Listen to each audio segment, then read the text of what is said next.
Hello, dear listeners, and welcome back to Book Summary 5, the 5-Minute Summary channel.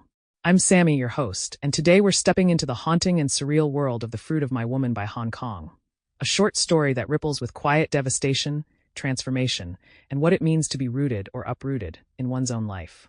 We'll walk through it so you'll feel like you have read it cover to cover. The story opens with the husband's voice, calm, observant, and strangely detached. It's late May when he first sees the bruises on his wife's body. He notes them almost mechanically, pale blue, the size of a newborn's fist, spread across her back and stomach. She says she doesn't remember how they got there. They don't hurt. He asks if they hurt. She repeats no. She shrugs. He softens. He doesn't know what to make of them. The wife, 30-something, living in a uniform apartment block in the city, feels disconnected. She married him, accepted the routine, the sameness of walls and windows and domestic duties, but she always had a different dream. She once told him she'd like to live constantly on the move, never settle. But here they are, rooted in a high-rise flat, watering their window planters, watching leaves fall. And now these bruises. Over time, her body shifts. The bruises spread, deepen, mottled green, then darker. She eats less, drinks more water. She visits a doctor. The result? Nothing wrong. The husband doesn't push. She doesn't push either. She finds herself lifting her arms on the balcony in the spring sunshine, standing with nothing on, as though she yearns not only for light but for change.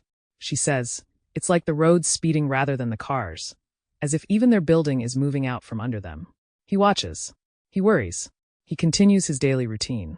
One night the husband returns from a short business trip to find the flat in disarray. The wife is gone or changed. On the balcony, a body slumped unmoving, leaves on skin, roots through fabric.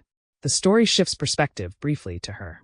She dreams of sunlight, of wind, of a life beyond this box of a flat.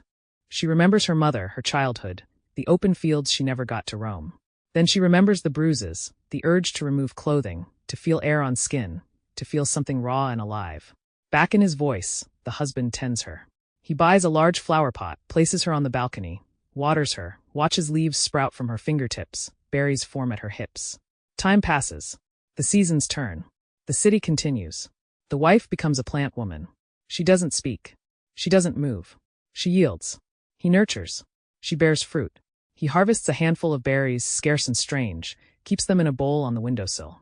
He imagines sowing them in new pots, perhaps in other flats, other cities. He imagines a liberation he never offered her. In the end, there's no grand explanation. The wife doesn't revert. She doesn't speak. The husband continues to plant and water. The story closes on the 5 or 6 small fruits, the husband's empty apartment, the balcony sunlit with leaves and dust, and the hush of things changed. The wife is gone, or transformed beyond him. He lingers. This isn't a story about magic and spectacle. It's about alienation, about what happens when a person isn't seen, about how the body becomes boundary and revolt. Han Kang uses the Metamorphosis not as horror show, but as elegy. The wife's turning into a tree is symbolic, yes, but the weight of it is in the details. The bruises, the balcony, the plants that won't live, the husband's detachment. The story turns the domestic into the strange, the ordinary into the uncanny. It asks, what does it take to be seen? What does it take to be allowed to change? And who waters the roots when someone else chooses to bloom differently? That's The Fruit of My Woman. Short, surreal, brutally still. A quiet confrontation with what we expect from marriage, from the body, from rootedness. Thanks for tuning in to Book Summary 5. If this story lingered with you, please subscribe and share it with a friend who loves writing that moves in silence. Until next time, happy reading.